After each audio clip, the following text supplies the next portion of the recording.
अस्सलाम वालेकुम जी। काइंडली आवाज़ कंफर्म कर दें।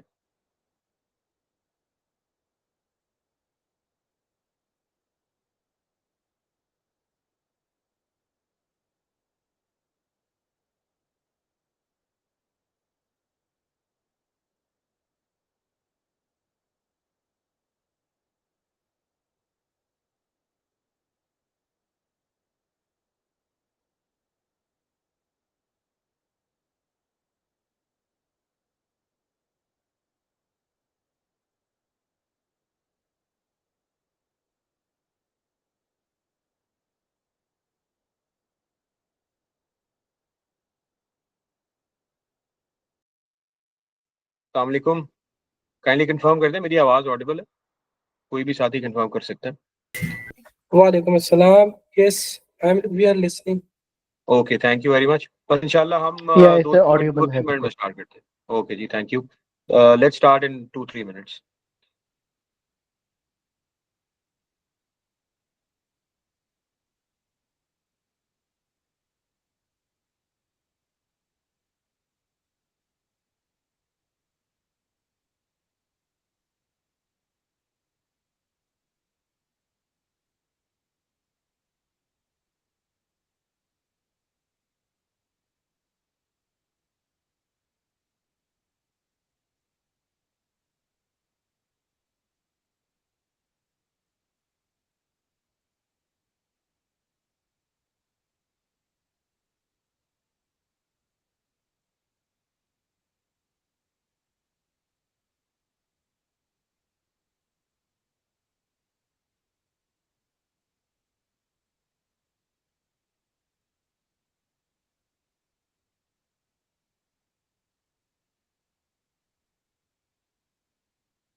जी, अस्सलाम वालेकुम everyone. I hope all of you are doing great.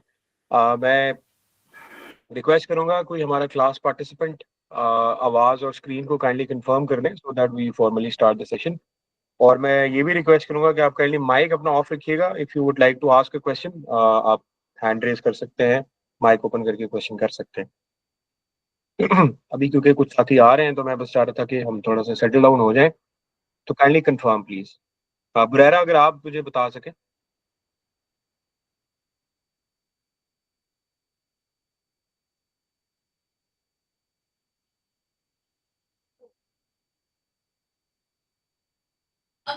अस्सलाम वालेकुम। जी बिल्कुल, आवाज़ भी क्लियर है और स्क्रीन भी। ओके जी, बिल्कुल ठीक है। Let me just open up a presentation for you guys and then inshallah we'll discuss.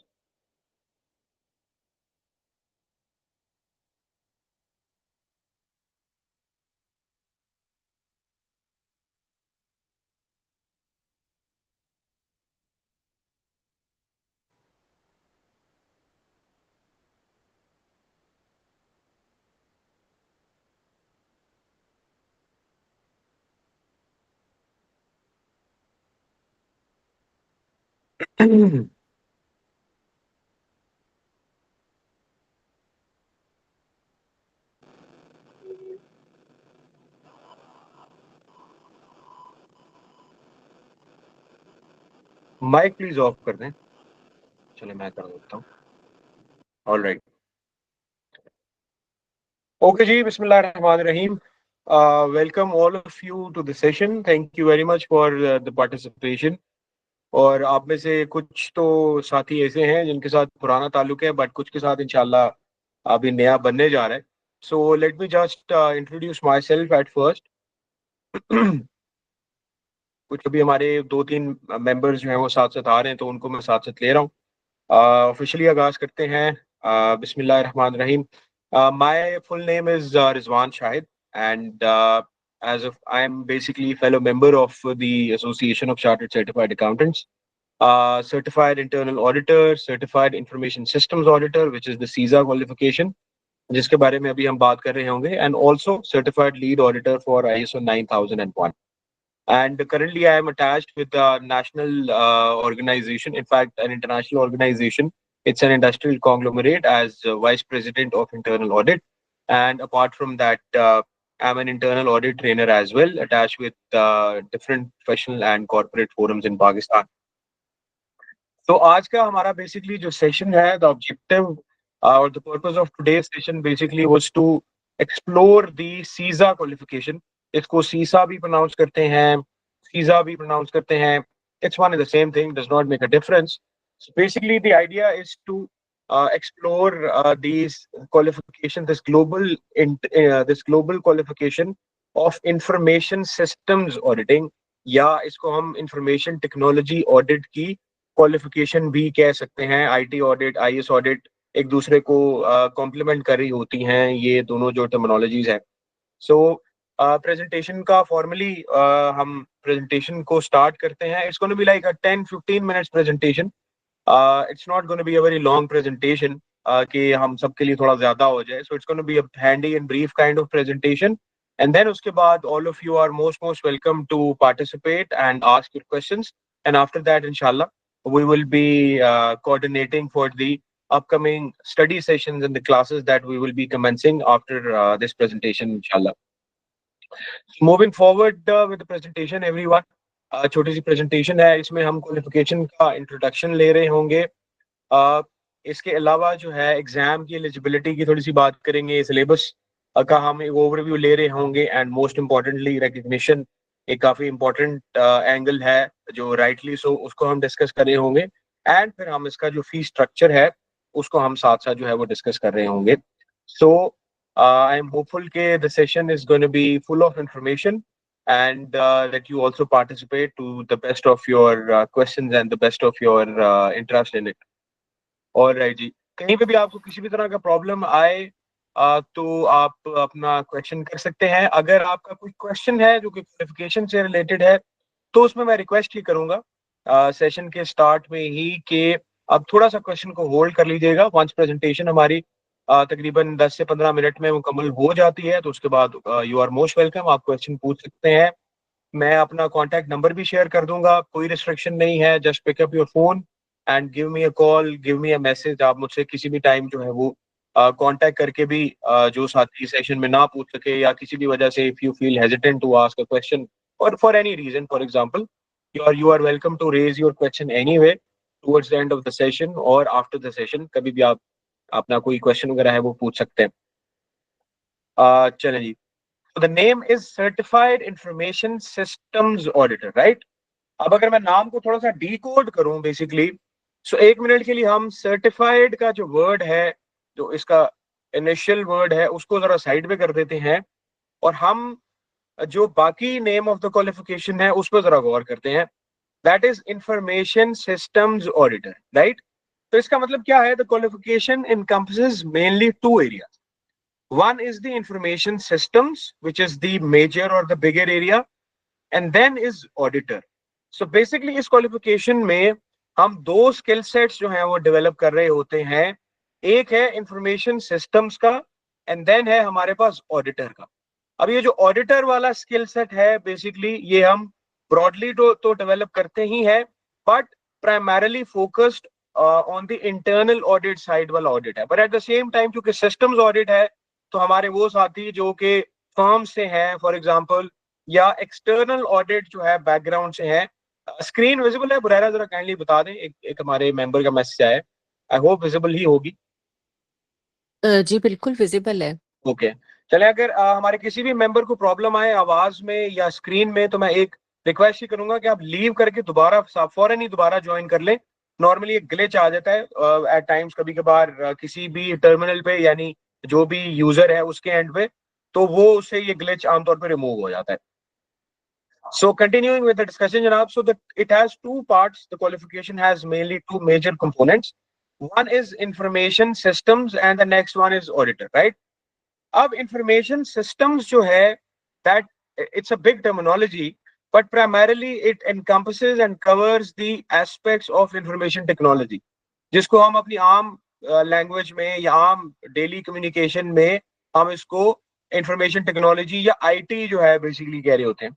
अब जब हम आईटी की बात करते हैं या इंफॉर्मेशन सिस्टम्स की बात करते हैं स्पेसिफिक टू द क्वालिफिकेशन, तो इसमें आपके ब्रॉडली सारे एरियाज कवर होते हैं, चाहे वो आपकी ऑर्गेनाइजेशन का आईटी इंफ्रास्ट्रक्चर है, मिसाल के तौर पे नेटवर्क्स हैं, चाहे आपके आईटी हार्डवेयर हैं, या चाहे चाहे आपके ब्रॉडली लार्ज स्केल एप्लीकेशंस हैं या ईआरपी सिस्टम्स हैं, जिनको हम इंफॉर्मेशन सिस्टम्स कह सकते हैं बेसिकली। सो इंफॉर्मेशन सिस्टम्स एक ब्रॉड टर्मिनोलॉजी होती है, आईटी उसका हिस्सा होती है basically. So, first or major aspect of the qualification is the information systems, and then the next aspect is the auditor. अब ऑडिट में दोनों एंगल से दोनों एंगल से बात को कवर करेंगे, या क्वालिफिकेशन में भी दोनों एंगल से ये चीज चल रही होती है। एक एस्पेक्ट जो है उसमें is actually learning from the auditors point of view, जो ऑडिटर की स्किल सेट या ऑडिटर की इंस्टिंक्ट्स डेवलप करने वाली बात होती है, नंबर वन। एंड देन दूसरे एंगल पे प्राइमरली हमारा जो ऑडिट का फोकस होगा जब हम इस क्वालिफिकेशन में बात करते हैं तो वो आईटी फोकस्ड होगा। अब आप देखें, जब हम ऑडिट की बात करते हैं बेसिकली तो उसमें दो एंगल्स आ सकते हैं, खासतौर पे हमारे वो साथी जो किसी ना किसी तरह ऑडिट के बैकग्राउंड से हैं, किसी भी ऑडिट के बैकग्राउंड से आप हैं, अभी मैं उनको एड्रेस कर रहा हूँ। अगर आप नहीं भी हैं तो कोई मसले वाली बात नहीं है, सेशन में सारे बराबर ही हमारे साथ चल रहे होंगे। सो जब हम आईटी की बात करते हैं ऑडिट से कनेक्ट करके, तो उसमें दो एंगल्स हैं। एक है using IT for audit, for any audit that you do, चाहे आप एक्सटर्नल ऑडिट और फाइनेंशियल स्टेटमेंट्स ही करें, एक ये वाला एंगल है। एक सर्टेन एक्सटेंट तक ये वाला एंगल भी हमारे पास क्वालिफिकेशन में कवर होता है। एंड देन हमारे पास है ऑडिट ऑफ आईटी। अब ये दो अलग बातें हो गई, एक है using IT for audit, so audit IT का नहीं है बट आईटी को यूज कर रहे हैं सपोर्ट के लिए। दूसरा एंगल ये है कि आईटी भी तो बिजनेस का एक प्रोसेस बन गया है ना, आपकी बहुत सारे बिजनेस ऑपरेशंस, बहुत सारे बिजनेस प्रोसेसेस आईटी डिपेंडेंट हैं। तो मच हो कि बहुत सारी ऑर्गेनाइजेशंस हैं वो हैं ही आईटी ओरिएंटेड। मिसाल के तौर पे बैंकिंग कंपनीज हैं आजकल, जो बैंकिंग ऑर्गेनाइजेशंस हैं, बैंक्स आप जिन्हें जिन्हें कहेंगे, जो बैंक्स हैं आपके, तो banks are more like now technology companies with license of banking, right? So आपके बैंक्स हैं, आपकी सॉफ्टवेयर हाउसेज हैं, या आपकी बहुत सारी ऐसी कंपनीज जो डिपेंडेंट ही टेक्नोलॉजी पे हैं, तो there normal business processes are all about IT at the first place. और फिर जो आपकी बाकी मेन स्ट्रीम या कन्वेंशनल ऑर्गेनाइजेशंस हैं, जैसे मैन्युफैक्चरिंग ऑर्गेनाइजेशंस हो सकती हैं, सर्विस ऑर्गेनाइजेशंस हो सकती हैं, और वो सारी ऑर्गेनाइजेशंस अब आईटी के ऊपर, आईटी ऑपरेशंस पे, आईटी प्रोसेसेस पे डिपेंडेंट है। तो बेसिकली अब आपका जो आईटी है, जो इंफॉर्मेशन टेक्नोलॉजी है, वो एक इंटेग्रल कंपोनेंट बन गया है आपके नॉर्मल बिजनेस ऑपरेशंस का। तो जब हमारा बाकी सारा ऑडिट जो है, जैसे हम ऑडिट में बाकी सारे मेन स्ट्रीम या कन्वेंशनल बिजनेस एरियाज को रिव्यू करते हैं, whether it be purchase, sales, finance, HR, anything, उसका अपना एक ट्रेड है, उसका अपना एक स्किल सेट है। इसी तरह इन नॉर्मल बिजनेस प्रोसेसेस में आईटी इस्तेमाल हो रहा है, और IT as a separate business process भी एग्जिस्ट करता है। So now there is a need कि हमारे पास वो प्रोफेशनल्स हो मार्केट में जो कि आईटी को एज अ बिजनेस प्रोसेस उसका ऑडिट कर सके। तो यहाँ से आईटी ऑडिट पूरा as a service line of profession जो है वो बन के सामने आता है। अब आप चाहे मेन स्ट्रीम इंटरनल ऑडिट में बैठे हैं या एक्सटर्नल ऑडिट में बैठे हैं, या आप वैसे ही कॉम्प्रिहेंसिवली आईटी ऑडिट को ही टेकअप करते हैं as a line of profession, then IT audit or information systems audit is the way to go basically. And whenever it comes to exploring, evaluating and adopting IT audit as a line of profession, या using IT as a part of main profession, चाहे external audit चाहे internal audit, तो आपको IT audit की knowledge की, not just knowledge, आपको IT audit के proper skill set की जरूरत पड़ जाती है। और स्पेशली भी जिस तरह से इवॉल्व हो रही है टेक्नोलॉजी, चाहे आप पाकिस्तान में हैं चाहे पाकिस्तान से बाहर हैं, आपको आईटी ऑडिट के स्किल सेट की जो जरूरत है वो पड़ती ही है। अगेन मैं एम्फसाइज करूंगा, चाहे आप main stream IT audit profession में बैठे हैं या आप वैसे नॉर्मल इंटरनल ऑडिट में बैठे हैं और आईटी को यूज कर रहे होते हैं as a component of your internal auditing.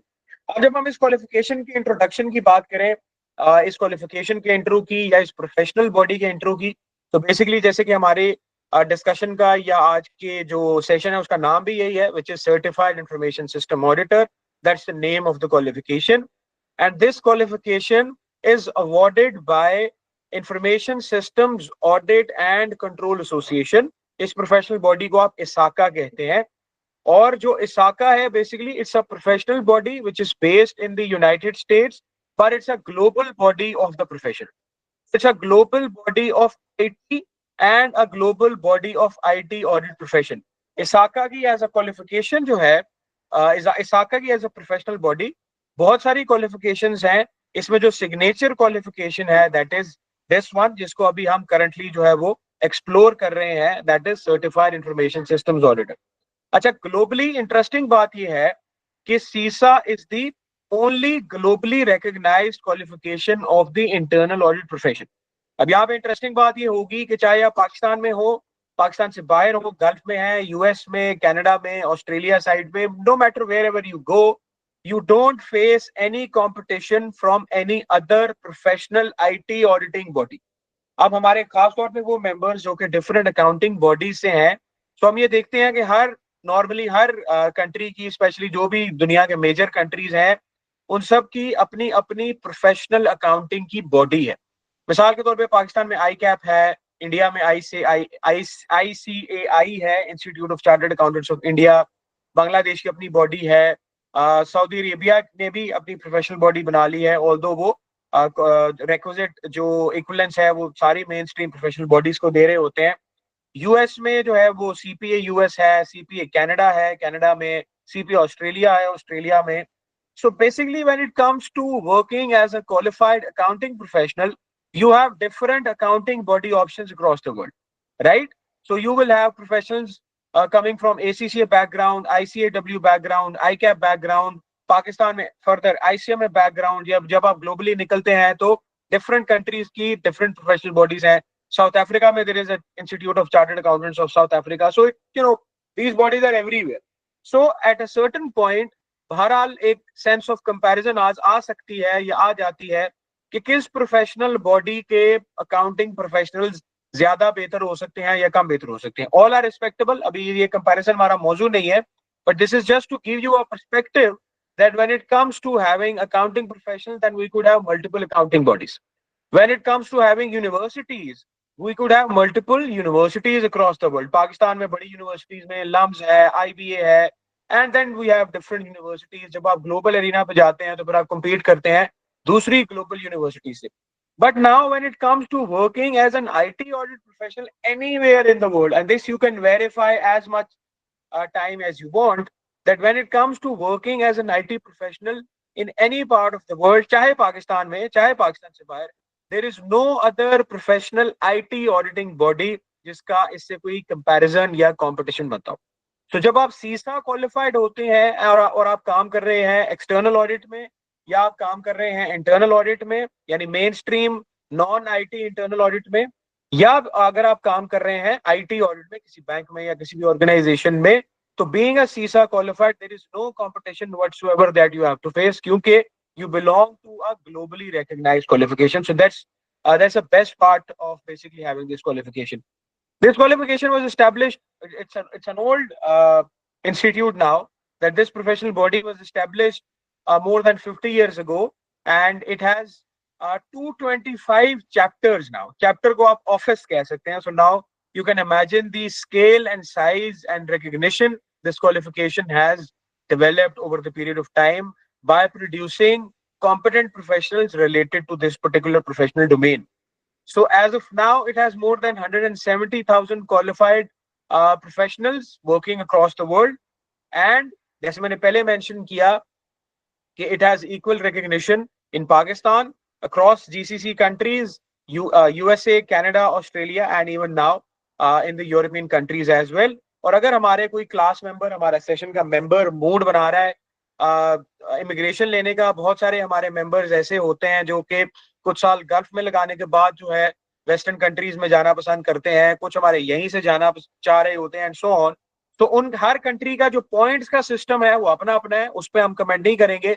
But when it comes to establishing your recognition in the job market and creating a profile that is acceptable to not just your destination country but also the employers that are there in the destination country, then definitely चूंकि इस time काफी ठीक ठाक shortage है IT audit professionals की, IT security professionals की across the world, तो आपके पास एक बहुत अच्छी चिप होती है बार्गेन करने के लिए और अच्छी अपॉर्चुनिटीज को एक्सप्लोर करने के लिए in wherever you basically want to work. And frankly अगर आप कहीं नहीं भी जाना चाहते, आप अगर लेट्स सपोज पाकिस्तान में हैं, इंडिया में हैं, पाकिस्तान हमारे साथ ज्यादा पाकिस्तानी है ऑफ कोर्स, तो पाकिस्तान में अगर आप रहना चाहते हैं तो इवन पाकिस्तान में भी ये बहुत ज्यादा इवॉल्व हुई है with the passage of time. और इवन स्टेट बैंक ने अपनी जो है रेगुलेशंस पब्लिश की एंटरप्राइज गवर्नेंस फ्रेमवर्क के नाम से. इसी तरह हमारे पास अब कुछ लेजिस्लेशंस आ रही हैं जिसमें साइबर सिक्योरिटी, प्राइवेसी की जो इंपॉर्टेंस है वो बढ़ जाएगी क्योंकि आप ग्लोबल मेन स्ट्रीम में है. तो उस वजह से 3 to 5 years के होराइजन में हमारे पास जो ये शॉर्टेज है बेसिकली मार्केट में आईटी ऑडिट प्रोफेशनल्स की, वो काफी ज्यादा सामने आने वाली है. तो उस रेफरेंस से भी अगर हम देखें तो it's a good time to get onto this ride and tap the advantage of early mover और early move basically कि आप उस टाइम पे बेसिकली उस स्ट्रीम में आ रहे होंगे जबकि अभी मार्केट में globally and also in Pakistan इसकी शॉर्टेज काफी ज्यादा है. अच्छी बात ये है एग्जाम्स के रेफरेंस से बात करें क्योंकि सारे ही प्रोफेशनल्स हैं, तो ऑब्वियसली एट प्रोफेशनल लाइफ और at professional edge in professional life शायद ही किसी के पास ये मौका हो गया बहुत ज्यादा लंबी चौड़ी कमिटमेंट जो है वो कर सके, 10, 12, 15 एग्जाम्स जैसे हमने अपनी पिछली लाइव्स में दिया आप दे सके. So the good thing about this qualification is that you only have one exam sitting, you only have to appear in one exam. One exam अच्छा एग्जाम होता है बट एक ही सिटिंग है, क्योंकि जितनी नंबर ऑफ सिटिंग्स पर आपकी ज्यादा होती है बहरहाल उतना आपके लिए थोड़ा मुश्किल हो जाता है उसको जो है वो मैनेज करना, और उतनी दफा आपने प्रिपेयर करना है, उतनी दफा आपने लीव्स लेनी है, उतनी दफा आपने सारी वो हैसल जो है वो करनी है. So good thing about सीजा qualification is that you only have to appear in one exam of 4 hours. The exam is MCQ based. MCQ based का मतलब ये है कि आपको लंबे चौड़े structured जो questions हैं, you don't have to write long structured answers जैसे हम अपनी पिछली जिंदगी में या पिछली qualifications में हम देते थे. मजीद अच्छी बात ये है बेसिकली कि एग्जाम जो है वो अराउंड द ईयर अवेलेबल होता है, through out the year available होता है, यानी in every month examination is available. All you have to do is to obviously do a good preparation and practice. Book your exam date and then आपने अपनी पसंद की date पे exam देना होता है. Of course उसमें पब्लिक हॉलीडेज और वीकेंड उसमें शामिल नहीं होते, डिपेंडिंग अपॉन आप कौन सी लोकेशन पे रहते हैं, बट एग्जाम जो है वो अराउंड द ईयर अवेलेबल होता है.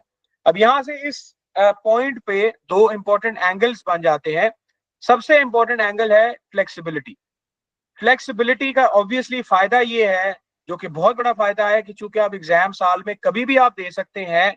सो हम क्या करते हैं कि हम इस फ्लेक्सिबिलिटी का पूरा फायदा उठाते हैं, इस फ्लेक्सिबिलिटी को पूरा यूटिलाइज करते हैं और तब एग्जाम देते हैं जब वी आर श्योर कि हमारी प्रेपरेशन बहुत अच्छी है और हमारे चांसेस ऑफ सक्सेस जो है वो मैक्सिमाइज्ड हैं। सो that's the good part of it, right.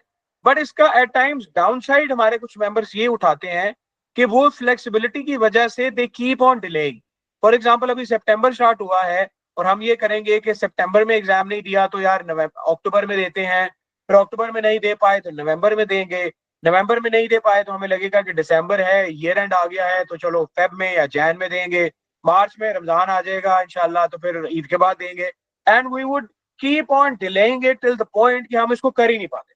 So that's the best part that we sort of utilize this when we get ourselves together in the form of the sessions that we do, कि हम इस flexibility का best फायदा उठाते हैं। and since we tend to develop individual relationship with all the class participants, तो आपकी individual preparation के मुताबिक हम प्लान करते हैं कि आपके लिए कौन सा जो टाइम है बेसिकली वो बेस्ट सूटेबल टाइम होता है।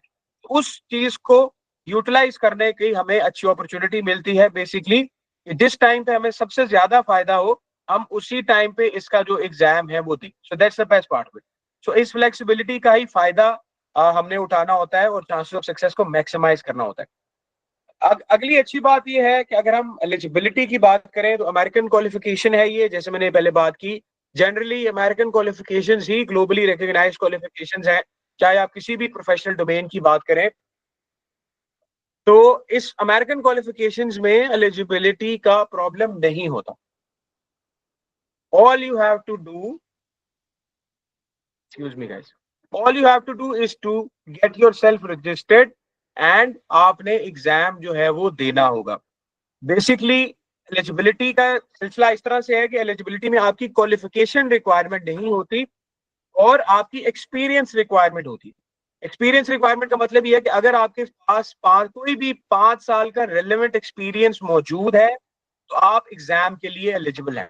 अच्छा, अब ये जो 5 साल का एक्सपीरियंस है बेसिकली ये भी सारा आपके पास at the time of exam होना जरूरी नहीं है। अगर आपके पास 2 साल या उससे ज्यादा का एक्सपीरियंस मौजूद है तो आप एग्जाम दे सकते हैं, बाकी एक्सपीरियंस आप एग्जाम पास करने के बाद भी ले सकते हैं। इसी तरह अगर आप जो है कुछ प्रोफेशनल बॉडीज के मेंबर हैं, मिसाल के तौर पे अगर आप ACCA मेंबर हैं तो आपका 2 साल की एक्सपीरियंस रिक्वायरमेंट वैसे ही एग्जाम्प्ट हो जाती है, क्योंकि अगर आप मेंबर होते हैं तो 3 साल का एक्सपीरियंस आपने लिया ही होता है, ऑल्दो वो अकाउंटिंग का एक्सपीरियंस होता है, लेकिन बीइंग ACCA मेंबर आपको वो एक्सपीरियंस रिक्वायरमेंट जो है वो एग्जाम्प्ट हो जाती है। Excuse me guys.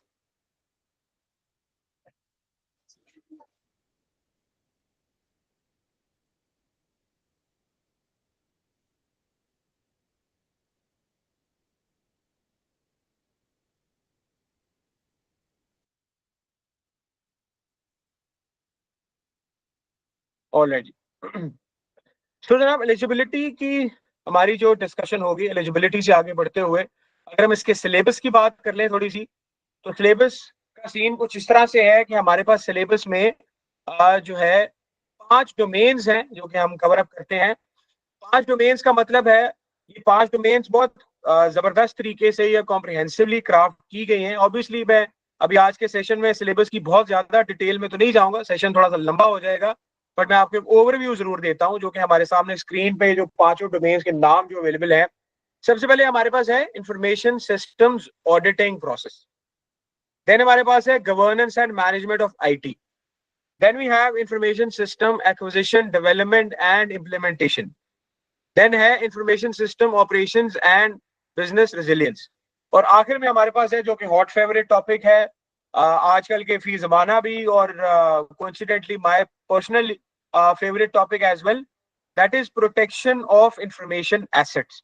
अब ये क्या है बेसिकली, अगर आप इन डोमेन्स पे गौर करें तो ये पांचों वो एरियाज हैं जो कि किसी भी लार्ज ऑर्गेनाइजेशन में एक IT डिपार्टमेंट को या IT ऑपरेशंस को, नॉट जस्ट डिपार्टमेंट, हमारी जो अप्रोच है और हमारी जो कवरेज है सिर्फ वो IT डिपार्टमेंट तक रिस्ट्रिक्टेड नहीं होती, उससे बहुत ज्यादा होती है। सो हमारे पास जो ये 5 डोमेन्स हैं, अगर आप सबसे पहले देखें तो पहली डोमेन है इंफॉर्मेशन सिस्टम्स ऑडिट प्रोसेस, कि किसी भी इंफॉर्मेशन सिस्टम्स का ऑडिट जो है हम कैसे करते हैं, यानी इंफॉर्मेशन सिस्टम्स को ऑडिट करते हुए हमारे पास क्या कंसिडरेशंस एप्लीकेबल होती हैं। देन हमारे पास है, अगर आपके पास ऑर्गेनाइजेशन में आईटी है और अगर लार्ज स्केल आईटी है तो आपको आईटी को गवर्न एंड मैनेज भी करना है। मैनेज में तो चले आप कह सकते हैं कि आपके पास मिडिल मैनेजर्स हैं या आईटी के कुछ बेसिक ऑपरेशंस है, और खास तौर पे जब हम गवर्नेंस की बात करते हैं तो जैसे पूरे बिजनेस को गवर्न करना है, इसी तरह आईटी में भी आपने गवर्न करना है। आईटी की स्ट्रेटजी है, आईटी की स्टीयरिंग कमेटीज हैं, आईटी की पॉलिसीज एंड प्रोसीजर्स हैं, बिकॉज नाउ जैसे मैंने पहले बात की कि IT is an important business process, और आईटी चूंकि इंपॉर्टेंट बिजनेस प्रोसेस है तो इसका मतलब है कि जो भी इन्वेस्टमेंट आप आईटी पे करते हैं that has to be on the basis of certain return on investment that you want to generate, और वो जो रिटर्न ऑन इन्वेस्टमेंट होगा वो बेस्ड ऑन सर्टेन कंसिडरेशंस होगा। सो अब आईटी क्या हुआ कि आईटी फिर सिर्फ ऐसे नहीं है कि कंप्यूटर ले लिए और उसमें विंडोज इंस्टॉल कर ली या कुछ यूएसबीज ले ली, कुछ नेटवर्क लगा लिया। Now IT is not as simple as it used to be for example 20 years ago. Now IT is a core component of everything that you do. So since everything that you do is dependent on IT, so इसका मतलब है any investment that you do on information technology has to be backed by a business case and has to be evaluated with reference to the ROI that the IT is generating. तो इसका मतलब है इसकी financial consideration भी आ गई, technical consideration भी आ गई, managerial consideration भी आ गई। And then आगे बढ़ते हुए जो ये हमारे पास डोमेन 3, 4 एंड 5 है, ये एक्चुअली वो टेक्निकल डोमेन्स हैं जो कि as an IT audit professional हम सीखते हैं, जिसमें इंफॉर्मेशन सिस्टम्स की यानी इंफॉर्मेशन टेक्नोलॉजी की डेवलपमेंट और इम्प्लीमेंटेशन है। मिसाल के तौर पे आप इंफॉर्मेशन किसी भी एप्लीकेशन को, सिस्टम को डेवलप कैसे करते हैं, इम्प्लीमेंट कैसे करते हैं। कोडिंग हम इसमें नहीं करते, सो इसलिए हमें परेशान होने की जरूरत नहीं है, क्योंकि हमारे वो लोग जो सबके जहन में ये जेन्युइन क्वेश्चन आ सकता है कि यार मैं तो आईटी ऑडिट या आईटी के बैकग्राउंड से नहीं हूं एट द फर्स्ट प्लेस, तो मैं ये सारी चीजें कैसे समझूंगा। तो 90% हमारे लोग, 90% हमारे प्रोफेशनल्स जो इस क्वालिफिकेशन को टेक अप कर रहे हैं, they are not from IT background, right? क्योंकि इस क्वालिफिकेशन में हमारे पास दो हिस्से हैं, इंफॉर्मेशन सिस्टम्स एंड ऑडिट। तो इंफॉर्मेशन सिस्टम जो है वो नया है हमारे ऑडिट वाले मेंबर्स के लिए, और ऑडिट जो है बेसिकली नया है हमारे इंफॉर्मेशन सिस्टम्स वाले मेंबर के लिए। सो that's the beauty of this qualification, that it combines both of these aspects of the profession, और हम इन दोनों चीजों को सीख रहे होते हैं। सो आप आईटी में, आईटी बैकग्राउंड के नहीं भी है तो it's not going to make a difference it's not going to make a difference at all. That's exactly the areas that we will be covering as we proceed with the session, कि उन सारे aspects को, सारे concepts को, सारे angles को हम सीख रहे होते हैं और उसको ऑडिट से हम बेसिकली कनेक्ट कर रहे होते हैं। फोर्थ में हमारे पास जो है इंफॉर्मेशन सिस्टम की ऑपरेशंस है। ऑपरेशंस का मतलब है उसकी मैनेजमेंट है, डिसीजन मेकिंग है, डिजास्टर रिकवरी प्लानिंग हो सकती है, नेटवर्किंग हो सकती है, यानी आईटी को चलाने की जितनी चीजें हैं वो हम डोमेन 4 में सीखते हैं। एंड फाइनली डोमेन 5 जो कि हमारे पास सबसे बड़ी डोमेन है, that is protection of information assets. Protection of information assets का मतलब है आजकल के जो भी सारे, लिटरली आजकल के जो सारे ट्रेंडी वर्ड्स हैं, जो सारे बज़ वर्ड्स हैं, वो हम सारे जो हैं इस डोमेन 5 में सीखते हैं। इसमें चाहे आपकी इंफॉर्मेशन सिस्टम्स के कंट्रोल्स हैं, डेटा की प्राइवेसी है, साइबर सिक्योरिटी है, इंक्रिप्शन मेथोडोलॉजीज हैं, यानी वो सारी चीजें जो आजकल हम हेयर से में सुनते हैं, सोशल मीडिया पे सुनते हैं, या एआई की जो इंट्रो है या एआई की कुछ हद तक जो कवरेज है, ये सारी चीजें जो है हम डोमेन 5 में ले रहे होते हैं। So it has a very sort of comprehensive kind of syllabus, but which is comprehensible and doable and achievable at the same time, despite not coming from the IT background. अगर मैं अपनी example भी share करूं, I am also, जैसे मैंने share किया, primarily I am a fellow member of the ACCA qualification, so I was also not from the IT background, but that's what we do as a professional, that we take up and we learn the new avenues of the profession जो कि हमें required है basically. So IT से होना या ना होना is not going to make a difference for me as a trainer while I shall be delivering the session, and for you it's also not going to make a difference. हम इतने आसान तरीके से चीज को समझ रहे होते हैं कि ये फर्क ही नहीं पड़ेगा कि हम आईटी बैकग्राउंड से हैं या नहीं है। ये हमारे पास बेसिकली सिलेबस का कुछ ओवरव्यू है। इसमें ऑडिट प्रोसेस है, इसमें हम ऑडिट की टाइप्स देखते हैं। अब जो ऑडिट वाले हमारे साथी हैं वो कुछ टर्मिनोलॉजी से सिमिलर हो सकते हैं, मिसाल के तौर पे business processes, types of control, risk based audits हैं, ऑडिट असाइनमेंट की टाइप्स हैं, एनालिटिक्स की बात करेंगे, गवर्नेंस में हम जो है ऑर्गेनाइजेशन की governance, strategy, enterprise risk management, जो रिस्क में जिन्होंने काम किया हो, ईआरएम उनके लिए एक बड़ी फैंसी और important terminology. At the same time enterprise architecture है, मैच्योरिटी मॉडल्स हैं, आईटी सर्विस प्रोवाइडर्स को आप कैसे मैनेज करते हैं, इंफॉर्मेशन सिस्टम एक्विजिशन में प्रोजेक्ट मैनेजमेंट है, इंफॉर्मेशन सिस्टम की डेवलपमेंट की टेक्निक्स हैं, कोडिंग नहीं है। आईटी बैकग्राउंड से होना तब जरूरी होता अगर हमने इसमें कोडिंग पढ़नी होती, यानी एक्चुअली सॉफ्टवेयर बनाना सीखना होता, वो हमारा मौजू नहीं है। ये क्वालिफिकेशन हमें इक्विप करती है, प्रिपेयर करती है कि हम किसी भी आईटी एनवायरनमेंट में किसी भी लेवल की आईटी मीटिंग को आराम से हैंडल कर सकें, बेसिकली विदाउट एक डेवलपर या कोडर वाला काम किए हुए, क्योंकि वो कोडिंग वाले का काम है। कोडिंग वाला ऑडिटर नहीं बन सकता, हम लोग इंफॉर्मेशन सिस्टम के ऑडिटर होते हैं, हम उसके काम को रिव्यू करके उसमें कंट्रोल्स पॉइंट ऑफ व्यू से सजेशंस ऑफ इंप्रूवमेंट दे रहे होते हैं। हमारे पास टेस्टिंग मेथोडोलॉजीज हैं। अब आप ये सारी चीजें आप इतने इक्विप हो जाते हैं कि आप कंफर्टेबली किसी भी डेवलपर को आराम से, फ्रैंकली स्पीकिंग, आप काबू कर सकते हैं विदाउट जरूरत के कि आपको डेवलपमेंट नहीं करनी। आईटी के हमारे पास ऑपरेशंस है एंड इसमें डेटाबेस मैनेजमेंट हमारे पास एक इंटरेस्टिंग एरिया है। डेटा आजकल की एक इंपॉर्टेंट टर्मिनोलॉजी भी है और एक लाइन ऑफ प्रोफेशन भी है। एंड देन हमारे पास protection of information assets. Protection of information assets का क्या मतलब है? आईटी से रिलेटेड हर एसेट की प्रोटेक्शन, चाहे वो डेटा है, चाहे वो हार्डवेयर है, चाहे वो आपकी एप्लीकेशंस हैं, चाहे वो आपका नेटवर्क है, चाहे वो आपके डॉक्यूमेंट्स हैं। तो इसमें आपकी पॉलिसी फ्रेमवर्क्स, फिजिकल और लॉजिकल एक्सेस कंट्रोल्स हैं, एक्सेस मैनेजमेंट है, डेटा की क्लासिफिकेशंस हैं, डेटा की इंक्रिप्शंस हैं, वेब बेस्ड या साइबर बेस्ड कंट्रोल्स हैं आपके पास। इसके अलावा एविडेंस कलेक्शन है, फोरेंसिक्स है। फर्ज करें कोई अटैक आया है कहीं पे, कोई फ्रॉड हुआ है कहीं पे, अब आप एज ऑडिटर अपनी स्किल सेट को कैसे यूटिलाइज कर सकते हैं, ये चीजें जो है एज आईटी ऑडिट प्रोफेशनल आप सीख रहे होते हैं। क्वालिफिकेशन की बात हम ऑलरेडी कर चुके हैं। आप किसी भी मेन स्ट्रीम ऑर्गेनाइजेशन में हैं, आप अकाउंटिंग फर्म में हैं, आप मैन्युफैक्चरिंग इंडस्ट्री में हैं, आप बैंकिंग सेक्टर में हैं, आप इंश्योरेंस में हैं या आना चाह रहे हैं, इनमें इनमें नहीं है और इनमें आना चाह रहे हैं, इनमें ऑलरेडी है और किसी भी रेफरेंस से ऑडिट में कनेक्टेड है, चाहे आप कोर एश्योरेंस एक्सटर्नल ऑडिट में ही क्यों ना हो। एक्सटर्नल ऑडिट में भी जब आप होते हैं बेसिकली, तो हालांकि आपका मेन काम ये होता है कि आप फाइनेंशियल स्टेटमेंट्स का ऑडिट करके उस पर ओपिनियन देते हैं, लेकिन अगर आप एक्सटर्नल ऑडिट में हैं तो आप इस बात को समझते होंगे, इस रेफरेंस से एक एक्सटर्नल ऑडिट स्टैंडर्ड भी है, एक ISA भी है इस रेफरेंस से।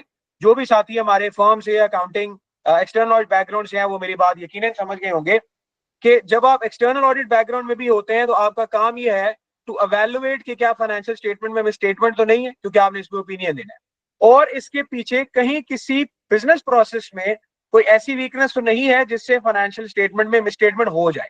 और जब आप बिजनेस प्रोसेस में मिसस्टेटमेंट की बात करते हैं तो साथ ही सिस्टम की भी एवेल्युएशन की बात करते हैं कि कहीं ऑर्गेनाइजेशन के इंफॉर्मेशन सिस्टम में तो ऐसी वीकनेस नहीं है कि जिससे फाइनेंशियल स्टेटमेंट में मिसस्टेटमेंट हो जाए। अब इसका मतलब है सिस्टम की एवेल्युएशन एक्सटर्नल ऑडिटर की भी जिम्मेदारी बन गई टू अ सर्टेन एक्सटेंट। तो वो आप तभी से अच्छे से कर सकते हैं जब आपको सिस्टम्स की ऑडिट की अंडरस्टैंडिंग हो।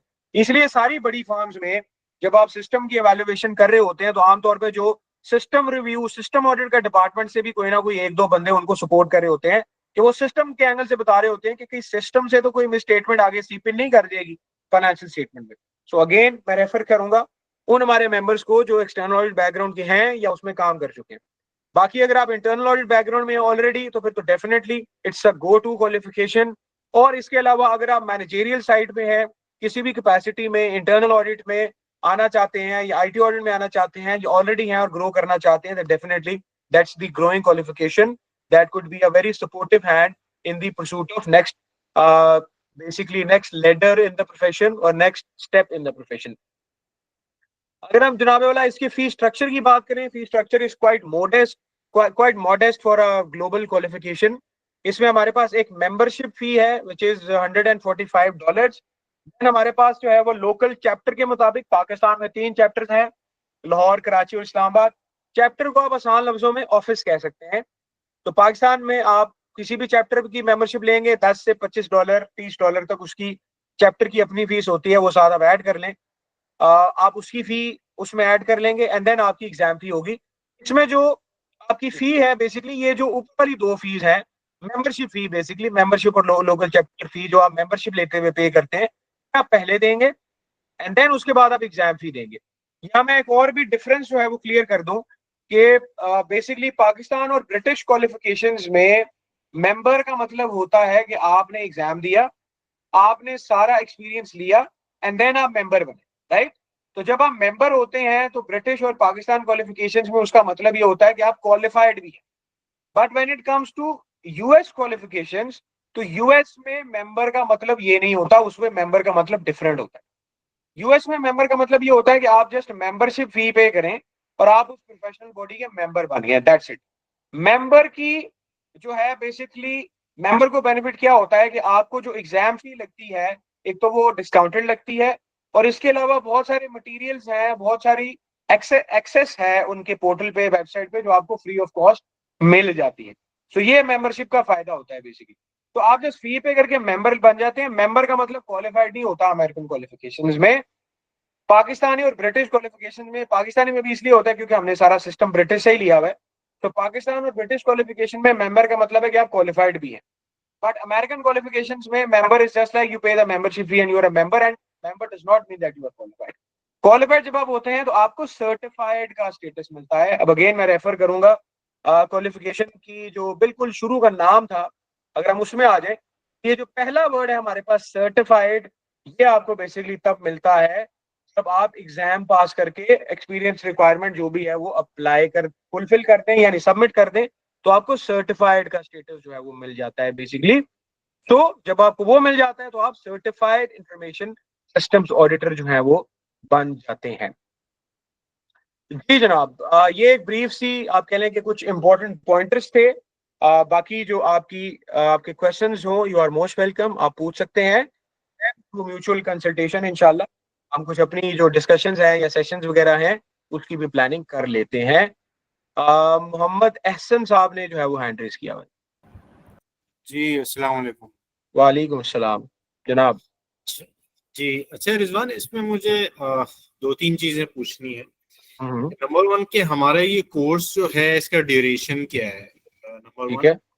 हम्म, और थोड़ा सा अगर आप अपने हिसाब से, जो आपने पहले भी टीचिंग की है, इसमें कुछ सक्सेस स्टोरी या इस तरह कुछ आप मुझे गाइड करें।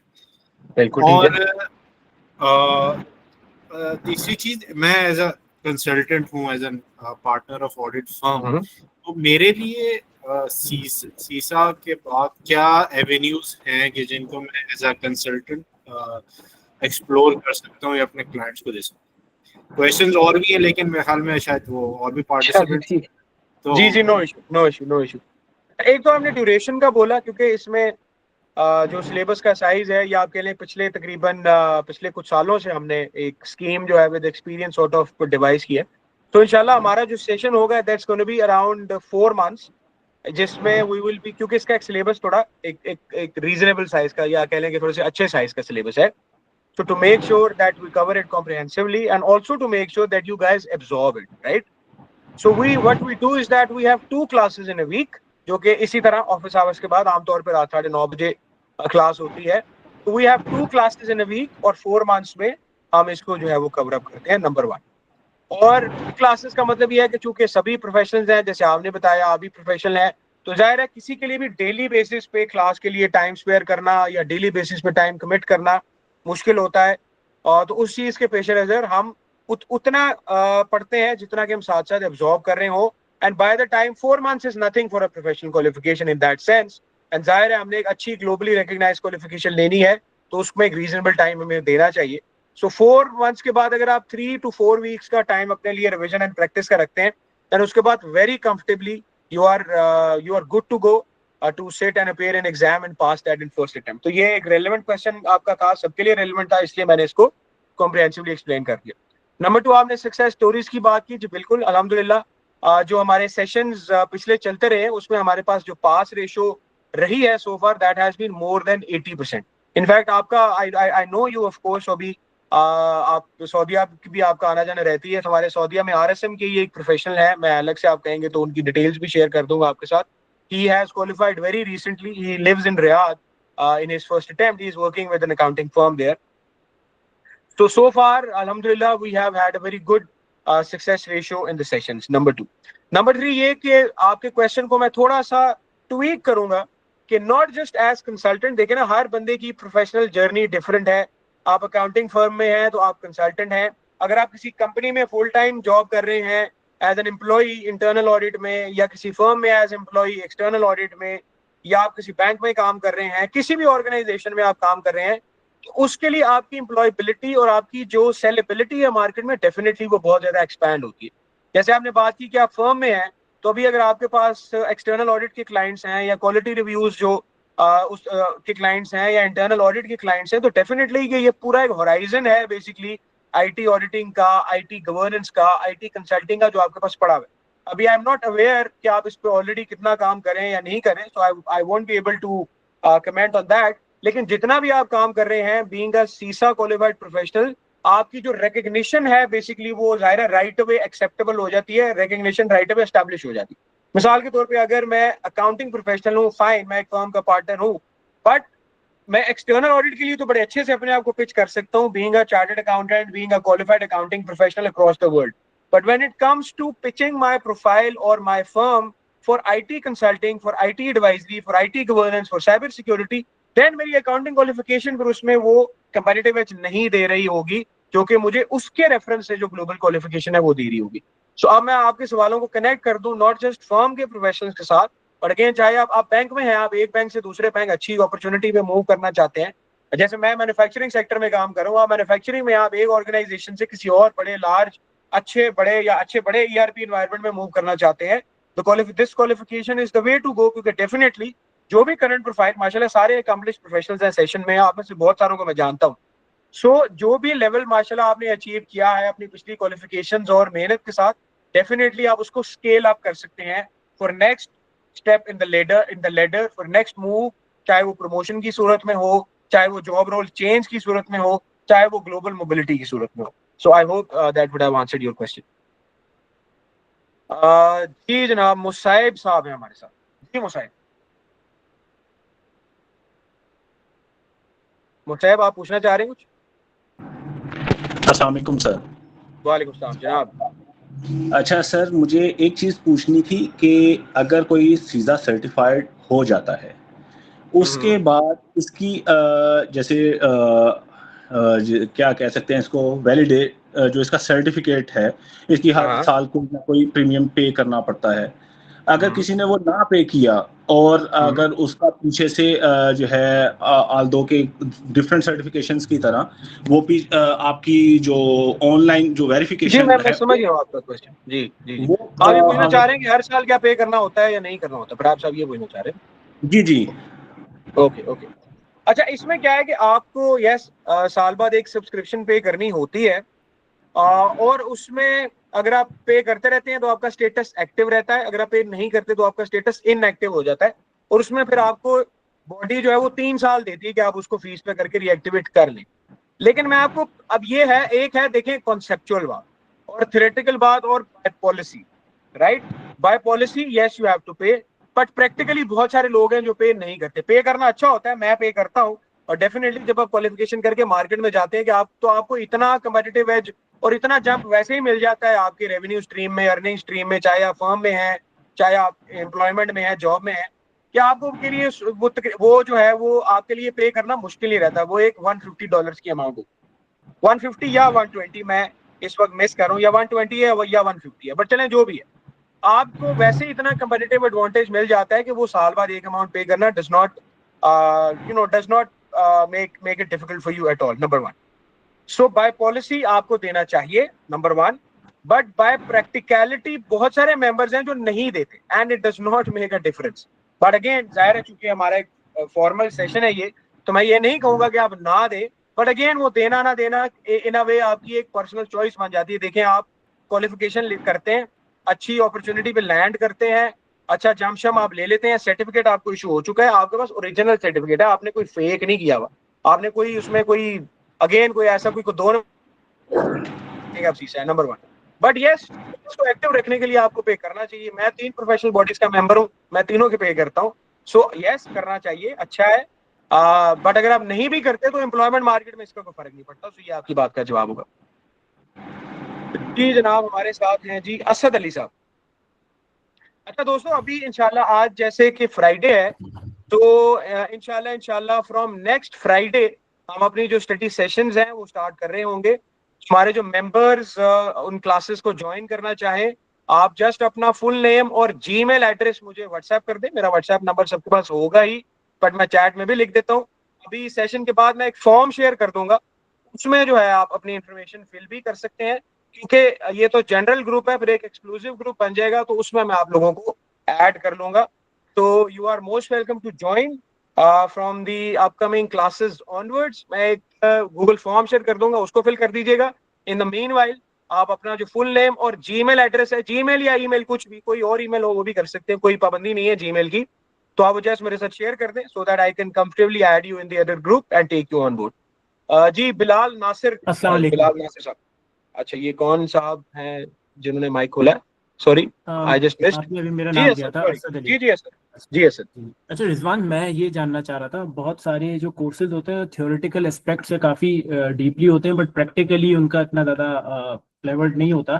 तो अगर सीसा की क्वालिफिकेशन या स्टडीज़ के बाद जो है, डू यू थिंक कि हम इंडिपेंडेंटली आईटी ऑडिट करने के इतने हम सफिशिएंट, इतनी नॉलेज होगी कि हम प्रैक्टिकली भी आईटी ऑडिट कर सकें, या हमें स्टिल जो है वो डिपेंडेंट रहना पड़ेगा सीनियर्स के या जो कि आईटी ऑडिट प्रोफेशनल्स हैं? देखें, बिल्कुल आप कर सकते हैं, नंबर वन। नंबर टू ये कि ऑब्वियसली देखें, जब आप एमबीबीएस भी करके निकलते हैं तो कुछ टाइम तो आप अपने किसी ना किसी सीनियर के साथ सपोर्ट के लिए या सुपरविजन के लिए तो आप लगाते ही, राइट।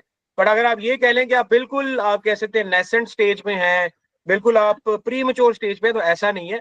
आप बहुत सारी चीजें इंडिपेंडेंटली हैंडल कर सकते हैं। मिसाल के तौर पे आईटी जीसीज हैं, या इसके अलावा बहुत सारी ऐसी चीजें जो आपकी डॉक्यूमेंटेशन और पॉलिसीज एंड प्रोसीजर से रिलेटेड होती है, आईटी से रिलेटेड, वो आप कंफर्टेबली हैंडल कर सकते हैं, क्योंकि इसमें आपके क्वेश्चन इतने इन डेप्थ होते हैं कि आप किसी भी टेक्निकल सिनेरियो को हैंडल कर सकते हैं।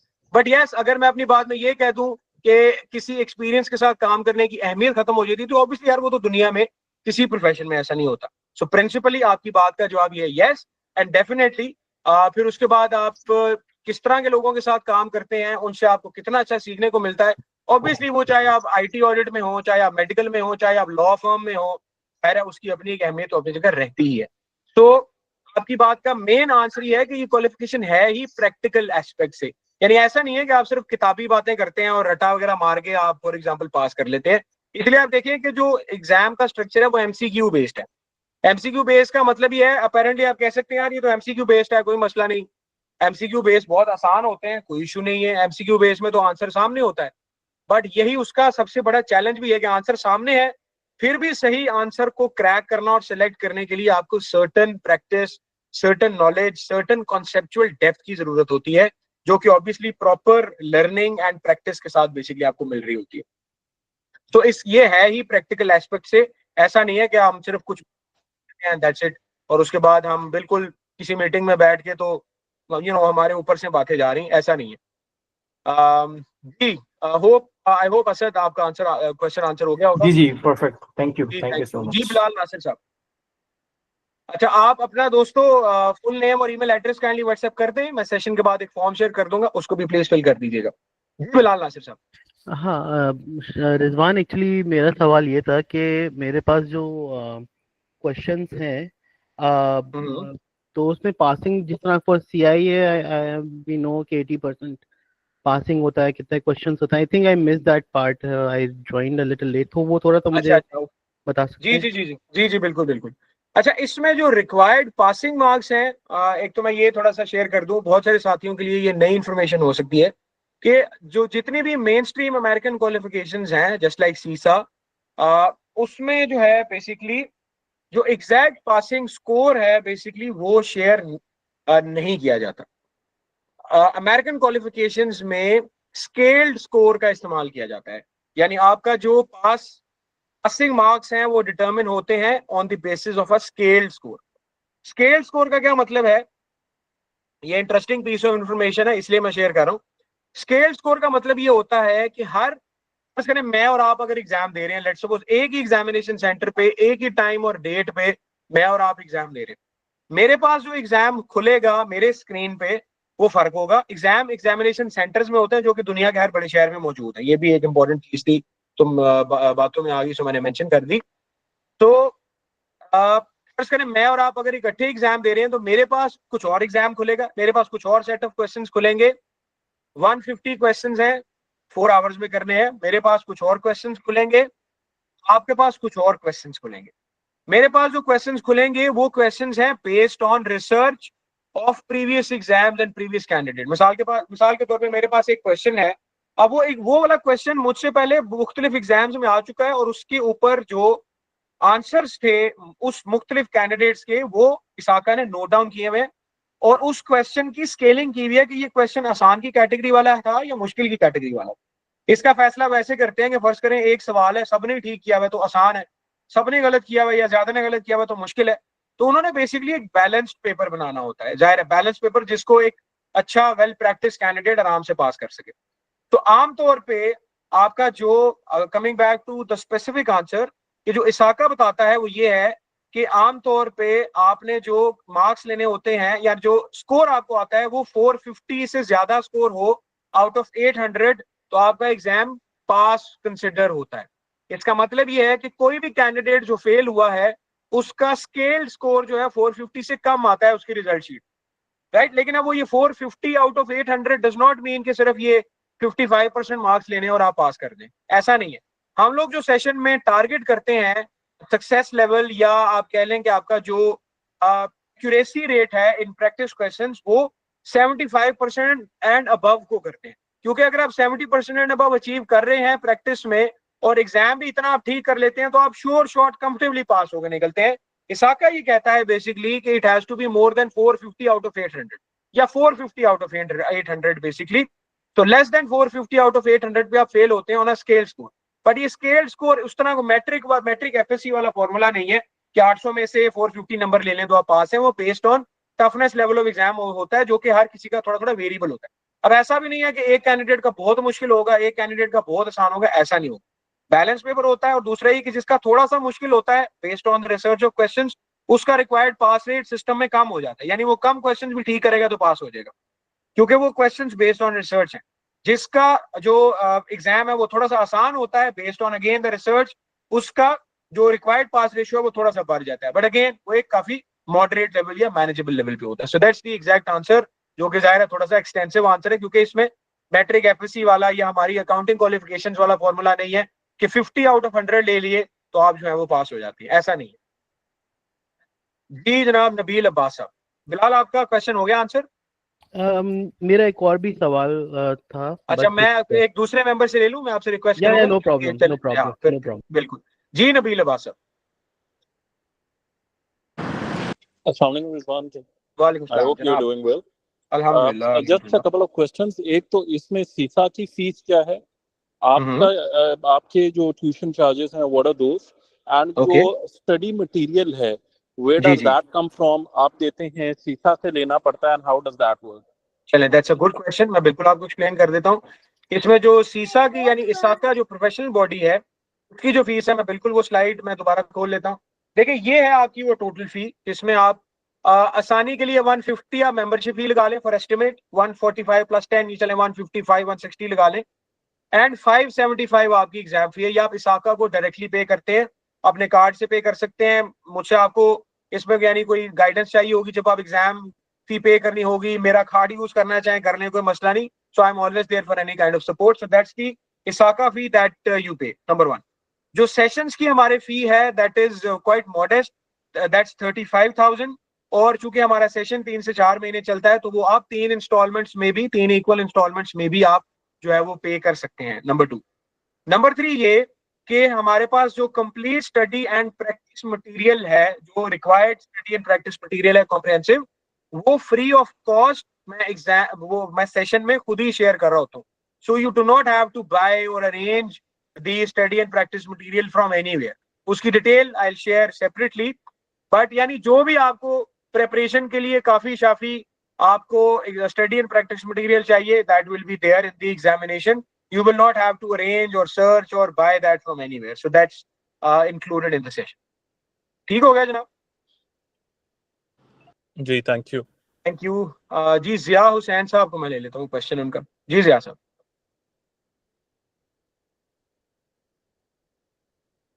जिया साहब you want to ask a question? चलिए जिया साहब को फिर हम बाद में लेते हैं। वाजिद नवाज साहब ने भी हैंड रेज किया। जी वाजिद साहब।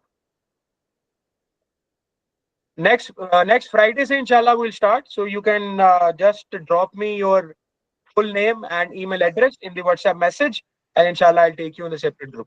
वाजिद साहब, you want to ask a question? फिर मैं किसी दूसरे मेंबर जी सर, मैं सुन रहा हूँ। सर मैं ये पूछना चाह रहा हूँ कि कई जैसे नीचे मैंने स्लाइड में पढ़ा कि वो नीचे लिखा हुआ है कि यूरोप के लिए या आगे पीछे जो मुख्तलिफ कंट्रीज के लिए भी सीसा की काफी वो है रिकग्निशन। तो ऐसी स्टोरीज हैं कोई कि लोग यहाँ से सीसा करके जाएं कि वहां जाके जॉब सर्च करें, उसके बारे में थोड़ा करेंगे गाइड? जी बिल्कुल, मेरे अपने एक दोस्त ही हैं बिल्कुल, और आजकल वो इनफैक्ट एसएपी प्रोजेक्ट कंसल्टेंट है, प्रोजेक्ट कोऑर्डिनेटर बन गए, कनाडा इमिग्रेशन लेके वो गए, he is CISA qualified and now he is working with different consulting organisations as a project coordinator. जब आपको पता है आप जाते हैं इमिग्रेशन लेके तो सबसे पहले आपने जॉब ही ढूंढनी होती है, कुछ वर्किंग आपने पहले की होती है। तो आप यूँ समझ लें कि अगर फर्ज करें आपका ऐसा कोई प्लान है तो it's a part of that planning basically. In fact आज ही अगर आप कहेंगे तो मैं उनकी डिटेल्स आपके साथ शेयर भी कर दूंगा इन पर्सन, जिसमें उन्होंने वो कनाडा में he is working now and he has been through this process. So yes, examples are of different kind. Immigration तो इमिग्रेशन है, गल्फ कंट्रीज में गए हैं, जो हमारे पाकिस्तान से कुछ लोग यूके में प्लेस हुए हैं। ऑब्वियसली फिर जब आप रेलेवेंट क्वालिफिकेशन लेते हैं, कुछ अगर आप रेलेवेंट एक्सपीरियंस 1-2 साल का भी साल ले लें, so you become a professional package.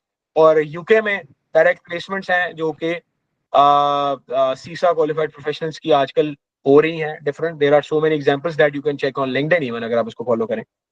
मुझसे कहेंगे मैं आपको पर्सन जाहिर है डायरेक्टली फोरम पे किसी की जो आप कह सकते हैं किसी की शनाख्त तो मैं नहीं शेयर कर सकूंगा, बट अगर आप इंडिविजुअली लेना चाहेंगे तो I can connect you with different professionals.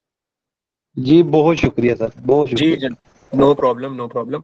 Mohammad, एक सेकंड, आपका नाम अपीयर नहीं हो रहा जनाब, सॉरी। मोहम्मद इजाज अहमद साहब। जी अस्सलाम वालेकुम सर। वालेकुम सलाम। मेरा क्वेश्चन है कि एग्जाम अटेम्प्ट करने से पहले हम इसकी तैयारी कैसे करते हैं? मतलब लाइक उसका कोई सॉफ्टवेयर है या कोई मतलब मटेरियल है कि जिसको हमें अटेम्प्ट करना है? जी मैंने आपको बताया ना कि एग्जाम प्रिपरेशन के लिए जो complete study and practice, both complete study and practice material इंशाल्लाह वो मैं सेशन में शेयर कर रहा हूँ। सॉफ्टवेयर नहीं होता इसमें, सॉफ्टवेयर की जरूरत हमें नहीं पड़ेगी। मार्केट में उल्टे सीधे फ्रैंकली बहुत तरह के यानी है, खासतौर पे हमारे पड़ोसी मुल्क में जो लोग हैं वो इसके एग्जाम क्वेश्चंस बेच रहे हैं, डम्प्स ऑफर कर रहे हैं। कुछ ये भी ऑफर करते हैं कि हमें पैसे दे दें, आपका पेपर दे देते हैं। ये सीधा सीधा रेसिपी फॉर डिजास्टर है, सीधी सीधी सुसाइड है। किसी को आप अपने लॉगिन क्रेडेंशियल्स दे दें, वो आपके आप पेपर दे। ये तो खुद आईटी ऑडिट की क्वालिफिकेशन है, तो उनके लिए आपका ये रिवील करना या इसको आइडेंटिफाई करना कि एग्जाम में आपने फॉर्जरी की है वो कितना ही मुश्किल होगा। यू कैन इमेजिन योरसेल्फ कि जो खुद सिखा रहा है हमें साइबर सिक्योरिटी, प्राइवेसी, अगर आप उसको डॉज करने की कोशिश करें, मे भी एग्जाम में कर भी लें। I know a person in Saudi Arabia, he is a Pakistani, unfortunately आपको पता है फिर हमारे मुल्क के लोग करते हैं, फिर हमें फेस करनी पड़ती है शर्मिंदगी डिफरेंट जगहों पे।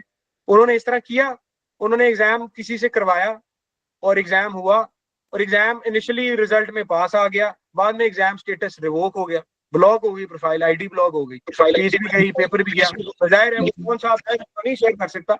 तो इस तरह की किसी भी चीज के चक्कर में हमें पढ़ने की जरूरत नहीं है बेसिकली। सो इसी तरह तरह के आप गूगल करेंगे आपको तरह तरह के मटेरियल्स मिलेंगे। डम्प्स कहते हैं वो लोग, क्लेम ये करते हैं कि ये ना चोरी हुए हुए एग्जाम के क्वेश्चन है। तो एक तो वैसे ही यानी जाहिर है मैं उसको एडवोकेट नहीं करूंगा, बिल्कुल भी, कतन नहीं। और दूसरा ये कि मैं आपको कहता हूं एग्जाम के क्वेश्चन है, मैं कुछ भी आपको दे दूं, आपको क्या पता लगेगा वो क्या है। बाद में आप गए, आपने इन्वेस्टमेंट भी की, सबसे बड़ी इन्वेस्टमेंट फाइनेंशियल इन्वेस्टमेंट नहीं होती, इमोशनल इन्वेस्टमेंट होती।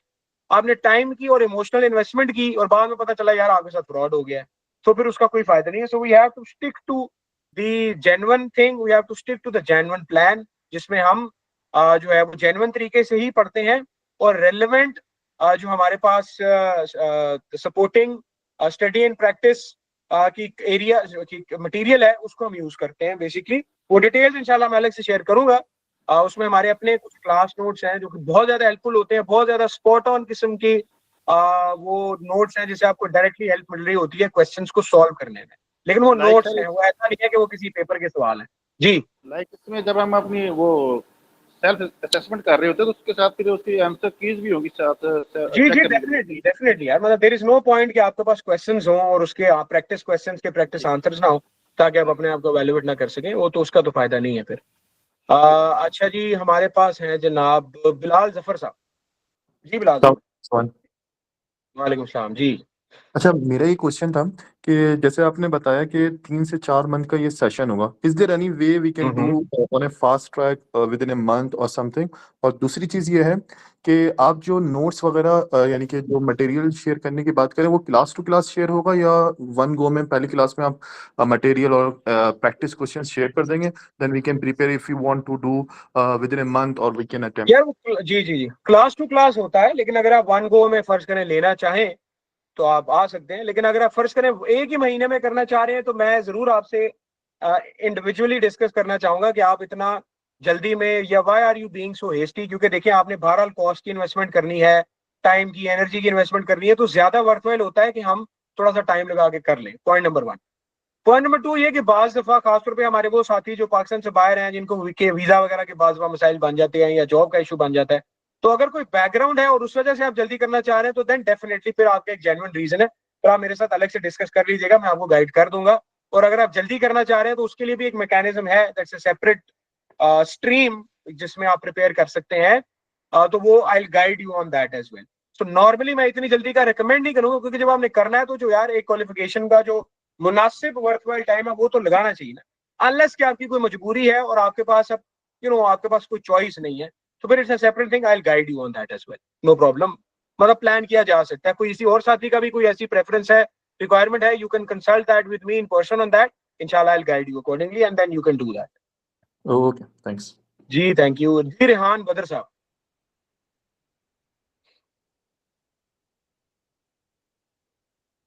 Rehan you have a question? Rehan साहब, उस्मान ने हैंड रेस किया है जी। उस्मान साहब,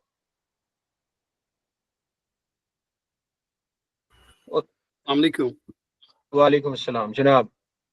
थैंक यू रिजवान भाई for this session. My pleasure Usman साहब।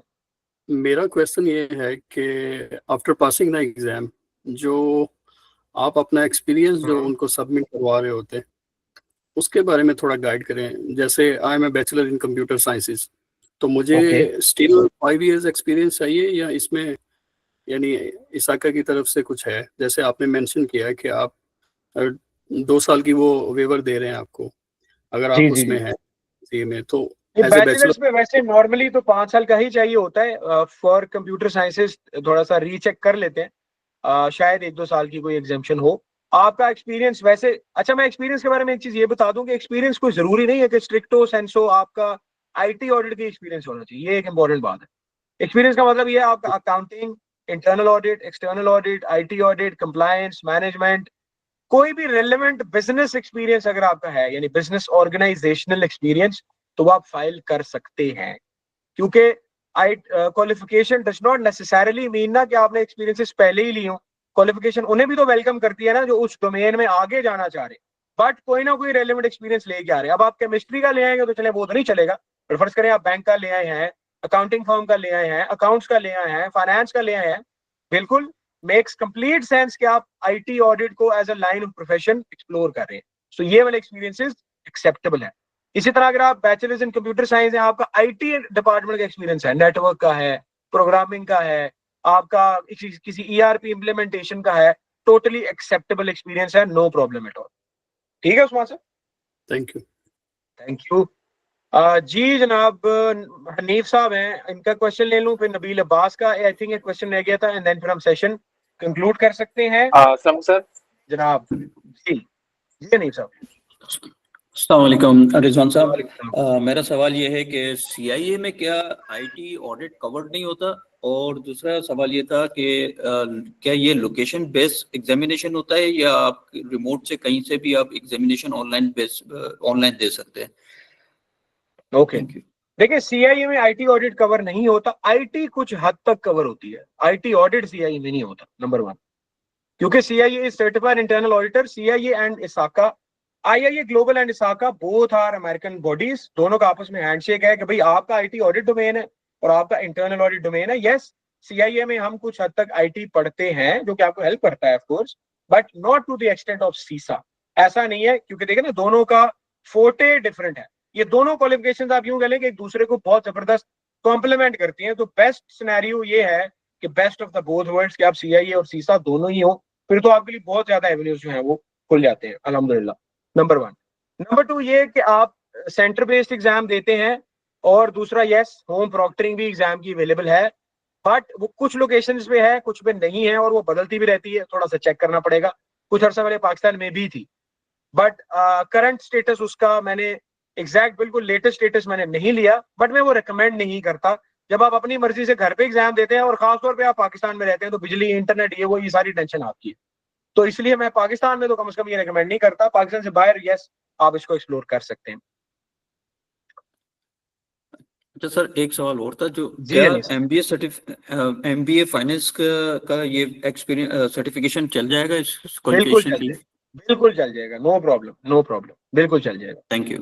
थैंक यू जी। जिया साहब का क्वेश्चन लेते हैं, फिर हम क्लोज करते हैं इंशाल्लाह। नेक्स्ट वीक से फ्राइडे इज ओके, क्या सजेस्ट करेंगे? शुड वी हैव थर्सडे और Friday to start off the next session? क्या ओपिनियन देना चाहेंगे आप लोग? Friday is good I think. Friday is good जी। आपका वैसे भी वीकेंड है, उमर साहब भी फ्राइडे कह रहे हैं। ठीक है, चले फ्राइडे, चूंकि वीक जी, शर्जील साहब भी फ्राइडे कह रहे हैं। चले I think let's stick to the Friday, जो कि इनिशियली हमारी बात हुई। बुरेरा is also giving thumbs up. जी जनाब, जिया आपका आई थिंक क्वेश्चन था, या नबील साहब आपका आई थिंक क्वेश्चन था? Kindly you may ask your question. नहीं, वो मेरा क्वेश्चन आपने कर जी, दिया था, रिस्पोंडेड टू माय अच्छा मैंने कर दिया। ओके ओके, बिल्कुल ठीक, बिल्कुल ठीक। चलें जनाब, thank you very much for participation.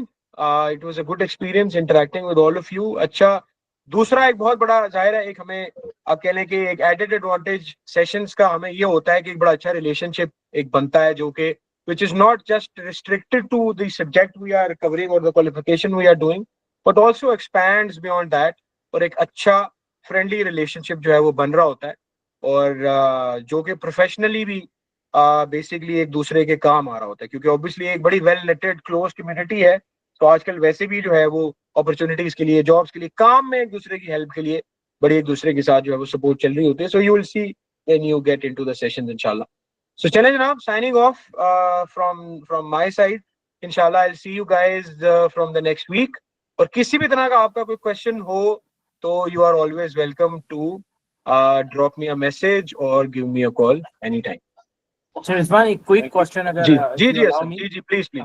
Ji sir साहब। अच्छा, मुझे ऑब्वियसली आप सीआईए को भी पढ़ाते हैं, सीसा को भी पढ़ा रहे हैं। ऐसे मैं खुद सीआईए क्वालिफाइड भी हूँ, तो I would like to know कि आपका जो एक्सपीरियंस मोस्टली क्या रहता है with respect to the difficulty level.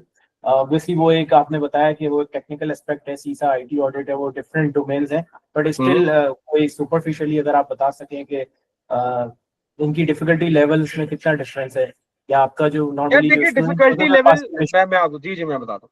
देखिए डिफिकल्टी लेवल आप कह सकते हैं कि इसका थोड़ा सा ज्यादा है, बट अगेन वो ज्यादा हम कवर अप करते हैं through very elaborated kind of notes that we have and very elaborated kind of discussions that we have.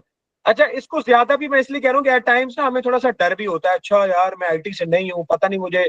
जैसे अगर मैं आपसे बात करूँ फायरवॉल, या मैं आपसे बात करूँ एनक्रिप्शन, अब ये वो, या मैं आपसे बात करूँ मिसाल के तौर पे नेटवर्क, सही। अब ये वो टर्मिनोलॉजीज हैं, ये वो जी जो भी जरूरत की आप क्या समझ लें जिया साहब, स्टडी मटेरियल होगा इंशाल्लाह, हम सेशन में देखेंगे तफसील, इंशाल्लाह मैं सेशन में शेयर करूंगा। सो आंसरिंग योर क्वेश्चन असद साहब, अब यूं कह लें कि चूंकि इसमें हमारे पास एक थोड़ी सी हेजिटेशन या डर होता है, तो एट टाइम्स वो बहुत सारी चीजें हमारे लिए सीखने वाली नहीं होती। तो आप यूं कह लें कि हमारे पास इसमें जो प्रोपोर्शन ऑफ न्यू थिंग्स है वो सीसा में हमारे पास ज्यादा होती है। उस सेंस में आप कह सकते हैं कि डिफिकल्टी लेवल यस थोड़ा सा इसमें ज्यादा होता है, बट स्टिल वो ऐसा नहीं है कि मैनेजेबल ना हो।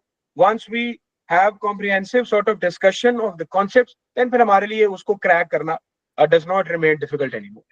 थैंक यू सो मच जी, मोस्ट वेलकम, मोस्ट वेलकम। एक और हैंड रेज हुआ है, चलें एक और सवाल ले लूं। जी मुकीत साहब। अस्सलाम वालेकुम सर। वालेकुम सलाम। अच्छा सर, मेरा एक क्वेश्चन ये है कि जो हम नेक्स्ट फ्राइडे से क्लासेस स्टार्ट करेंगे, तो आप डोमेन 1 से स्टार्ट करेंगे, या क्योंकि मैंने जो देखा है इसमें ये है कि 4 और 5 बहुत टिपिकल है, और उसकी परसेंटेज वेटेज भी नंबर ऑफ जी क्वेश्चन जी भी जी ज्यादा जी है। जी जी जी जी नहीं, हम 1 से नहीं करेंगे। There is a certain methodology that we have adopted, जो कि हमें ज्यादा हेल्प करती है सिलेबस को, ना सिर्फ ये कि थोड़ा सा जल्दी कवर अप करने में, और दूसरा ये कि ज्यादा कॉम्प्रिहेंसिवली और अच्छे अंदाज में कवर करने में। तो इंशाल्लाह ज़ाहिर है वो इटसेल्फ एक तफसील तलब थोड़ी बात है, तो इंशाल्लाह वो मैं सभी हमारा सेशन स्टार्ट होगा तो पूरी जो अप्रोच है वो मैं एक्सप्लेन करूंगा आपको, हमारा जो फर्स्ट सेशन होगा कि किस तरह से हम इसको लेके चल रहे होंगे। तो उसको जरूर ज्वाइन करें। अगर आपकी किसी मेंबर का फाइनल ज़हन थोड़ा सा मिडवे भी हो तो you can consult with me first of all, या आप एक दो क्लासेस लेके एक्सप्लोर भी कर सकते हैं कि हम किस तरह से पढ़े होते हैं। That will also help you in approaching the objective इंशाल्लाह। ठीक है जनाब, all good. Rida, any questions from you? Rida Amanat, good to see you. No sir, thank you. अस्सलाम सर। थैंक यू जनाब। जी रेहान साहब। सर मेरे दो क्वेश्चन थे। तो ये था कि अगर गल्फ के हवाले से अगर बात की जाए, स्पेशली सऊदीया, तो सीसा की क्या डिमांड है? और दूसरा ये था कि अगर ISO 27001 जो लीड ऑडिटर है उससे अगर हम कंपेयर करें तो सीसा उस चीज को कवर करेगा या ISO 27001 जो डिफरेंट को एरिया में देखते हैं? यार बड़ा अच्छा क्वेश्चन है। पहले मैं आपका ये दूसरा जो क्वेश्चन है ना, इसको जरा कमेंट करता हूँ। देखिए, सीसा एक क्वालिफिकेशन है। ISO 27000 जो है वो क्वालिफिकेशन नहीं है। ISO 27001 बेसिकली एक स्टैंडर्ड है जिसका आप एग्जाम दे के उसका आप कह सकते हैं एक सर्टिफिकेट या एक लाइसेंस टाइप आप एक उसका ले लेते हैं कि वो ISO 27000 जो सीरीज है उसका फोकस IT सिक्योरिटी है mainly, and that's it. CISA as a qualification उसका scope 360 degree of information technology domain है as a part of organisation. जैसे आपको मैंने डोमेन्स दिखाए तो उसमें ऑडिट प्रोसेस अलग चीज है, फिर गवर्नेंस है, एक्विजिशन एंड डेवलपमेंट है, ऑपरेशंस है, एंड देन सिक्योरिटी। तो आप यूं कह लें कि ISO 27001 जो है सिर्फ जो इसकी जो डोमेन 5 थी, प्रोटेक्शन ऑफ इंफॉर्मेशन एसेट्स, उसका कुछ हिस्सा एक आप ISO 27000 सीरीज में पढ़े होते हैं कुछ हद तक, वो भी पूरा नहीं। तो इसमें तो एक पूरा कॉम्प्रिहेंसिव है ना। तो ये तो एक क्वालिफिकेशन स्टेटस है और वो सिर्फ एक आप कह सकते हैं कि एक डिप्लोमा टाइप या एक लाइसेंस टाइप उसको आप ले सकते हैं। ये दोनों क्वालिफिकेशन, ये दोनों को आप कंपेरेबल उस तरह से नहीं बना सकते। दोनों IT रिलेटेड हैं, शायद इसलिए आपने उनको सॉर्ट ऑफ कंपेयर किया, नंबर 1। नंबर 2 ये कि आपने सिर्फ सऊदीया की बात की, मैं पूरे गल्फ का इसमें हवाला दे देता हूँ कि चूंकि बहुत ज्यादा इवॉल्व हो रही है गल्फ की मार्केट, स्पेशली सऊदी अरेबिया की मार्केट जो कि सबसे ज्यादा इवॉल्व हो रही है, तो डेफिनेटली शॉर्टेज है वहां पे IT ऑडिट प्रोफेशनल्स की। तो इसलिए इसकी डिमांड काफी राइज पे है। और बीइंग सीसा क्वालिफाइड प्रोफेशनल, फिर आप अपने आप को एक्सपैंड कर लेते हैं फर्दर IT सिक्योरिटी साइड में भी। मिसाल के तौर पे सीसा करने के बाद आप सीजम कर सकते हैं, सी रिस्क कर सकते हैं, तो आप बिल्कुल प्योरली अपने आप को क्राफ्ट कर लेते हैं। आप पीछे जो भी प्रोफेशनल है, आप MBA हैं, ACCA हैं, अकाउंटिंग प्रोफेशनल हैं, लेकिन अब वक्त के साथ साथ चूंकि वक्त का धारा बहुत चेंज हो रहा है, अभी 2025 एंड होने वाला है, 2025 में सिनेरियो और है, 2035 में सिनेरियो बिल्कुल ही कुछ और होगा। तो हमने आने वाले टाइम की तैयारी करनी है और ये बात सब पे एप्लीकेबल है, मेरे पे भी एप्लीकेबल है। पॉइंट ये है कि आप इवॉल्विंग टेक्नोलॉजी और ट्रेंड इन प्रोफेशन के साथ अपने आप को इवॉल्व कर लें ताकि आप 2035 में भी एक सेलेबल और हाई डिमांड प्रोफेशनल हो या हाई डिमांड कमोडिटी हो इन the profession. So this is gonna be a very good building block जो कि आपके लिए एवेन्यूज खोलता है एक पूरे sort of line of profession के, बेसिकली जो कि सिर्फ MBA से, सिर्फ CA से, सिर्फ ACCA से नहीं खुल रहे होते बेसिकली। तो आपके पास एक पूरी विंडो खुलती है। सो एक आप कह सकते हैं कि आपके पास एक पूरा होराइजन खुलता है, वो फिर आपके अपने ऊपर है कि आप उसमें कहाँ कितना आगे जो है वो जाना चाहते हैं। ठीक है जनाब रेहान साहब। Thank you sir. Thank you जी, thank you all of you. Further आपका क्वेश्चन हो तो you are most welcome, don't hesitate to drop your question, and इंशाल्लाह आप सबसे अगले सेशन में मुलाकात होती है। थैंक यू, अल्लाह हाफिज। थैंक यू सर, अल्लाह हाफिज। अल्लाह हाफिज। अल्लाह हाफिज।